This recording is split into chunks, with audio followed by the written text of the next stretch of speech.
बिस्मिल्लाहिर्रहमानिर्रहीम। आज मैं एक बहुत इंपॉर्टेंट टॉपिक पर बात करने जा रहा हूँ और ये एक ऐसा प्रॉब्लम है जिससे कि अब मैंने देखा है अपने क्लिनिकल एक्सपीरियंस के अंदर कि अब तकरीबन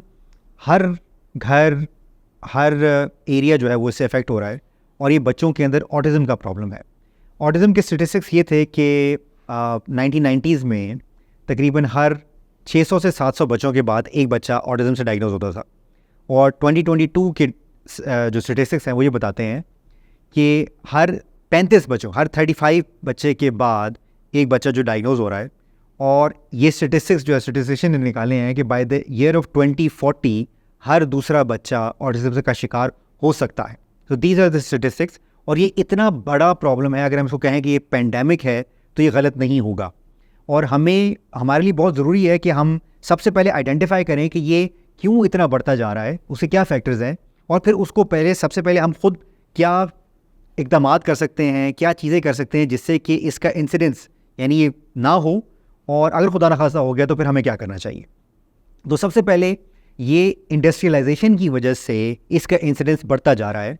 हमारे जो गैजेट्स यूज़ हैं, होता क्या है कि अक्सर पेरेंट्स जो हैं वो दोनों वर्किंग होते हैं और उनके पास ज़्यादा टाइम नहीं होता कि वो अपने बच्चों को दें। तो वो क्या करते हैं कि ये मोबाइल या आईपैड या जो स्क्रीन है उसके सामने बच्चे को बिठा देते हैं और बच्चा तकरीबन कोई 12, 13, 14 घंटे तक ये अपना जो टाइम है वो इस स्क्रीन के साथ गुजारा होता है। उसका नुकसान ये होता है कि वो स्क्रीन से जो इन्फॉर्मेशन आ रही है वो वन वे इन्फॉर्मेशन है, वो कम्युनिकेशन नहीं हो सकती, जिसकी वजह से वो बच्चा जो है वो उस मोबाइल या उस आईपैड की दुनिया में मगन हो जाता है। अगर आप उन बच्चों को अगर अक्सर देखें तो आई कांटेक्ट आपसे नहीं कर रहे होते, लेकिन वो मोबाइल को बदतरीज देख रहे होते हैं और वो जो वहाँ से जो राइम्स है, वहाँ से जो चीज़ें वो सीख रहे होते हैं और वो चीज़ें फिर वो बार बार इसको अकेले कहते हैं कि उसको रिपीट करते जाते हैं, क्योंकि वो उस दुनिया के अंदर मगन है जो कि स्क्रीन की दुनिया है। इसकी ऑब्वियसली कुछ जेनेटिक फैक्टर्स भी हैं और फिर कुछ सर्टन एरियाज़ हैं। हम एक फंक्शनल पेट स्कैन या फंक्शनल MRI स्कैन करा के देखते हैं कि दिमाग के कुछ ऐसे एरियाज़ हैं जहाँ पे कि खून की गर्दिश कम है, वहाँ की ऑक्सीजन की अपटेक कम है, मेटाबॉलिकली वो एरियाज़ ज़्यादा डेवलप नहीं है, जिसकी वजह से इन बच्चों के अंदर ये प्रॉब्लम होती है। वो बोल नहीं सकते, वो आई कांटेक्ट नहीं करते, वो हाइपर एक्टिव होते हैं। ये कुछ ऐसे फीचर्स हैं जो कि ऑटिज्म के अंदर हम देखते हैं बच्चों के अंदर बड़े रेगुलरली। तो हम बात कर लेते हैं कि इसके इंसिडेंस को कैसे कम किया जा सकता है, यानी अब जो इतना ज़्यादा ये बढ़ता जा रहा है उसको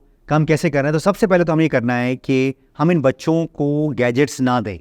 जैसे ही मतलब जब ये बच्चे थोड़ा सा होश संभालते हैं तो ये ना हो कि हम उनको गैजेट्स पकड़ा दें। हम कोशिश करें कि हम उनके साथ वन ऑन वन इंटरेक्शन करें। उनको ये ब्लॉग्स हो गए या कुछ और चीज़ें होती हैं उनके साथ उनको प्ले एक्टिविटी के अंदर इन्वॉल्व करें ताकि वो इंटरेक्शन करना सीखे। ये तो सबसे पहली चीज़ है जो कि हमें करनी है। दूसरी चीज़ ये है कि इन बच्चों की खुराक भी एक बहुत बड़ा एलिमेंट है जिसको हम लीकी गट कहते हैं, क्योंकि हम उनको शुरू से ये चिकनाट वाली चीज़ें, फास्ट फूड, प्रोसेस फूड जो देना शुरू कर देते हैं, तो उसका इस्तेमाल कम से कम हो और हम हर्बल और जो ऑर्गेनिक चीज़ें हम ज़्यादा से ज़्यादा इस्तेमाल करें। तो ये एक उसकी प्रिवेंशन के लिए बहुत ज़रूरी है। और उसके बाद फिर अगर खुदा ना खास्ता बच्चा जो है वो डायग्नोज हो गया ऑटिज्म से, तो ये हम आपको बताना चाह रहे हैं कि it is not the end of the world. इसके लिए अब ट्रीटमेंट्स अवेलेबल हैं। ऑब्वियसली सबसे पहले तो डायग्नोसिस होगा, डायग्नोसिस के बाद फिर हम उनकी जो थेरेपीज़ हैं, जिसमें स्पीच थेरेपी है, बिहेवियर थेरेपी है, OT है, साथ न्यूट्रिशनल थेरेपी है, ये साथ जैसे ही बच्चे हमारे डायग्नोज होते हैं कि बहुत अर्ली स्टेज पे हम डायग्नोज कर लें, तकरीबन 2.5 से 3 साल की उम्र में ये बच्चे डायग्नोज हो जाते हैं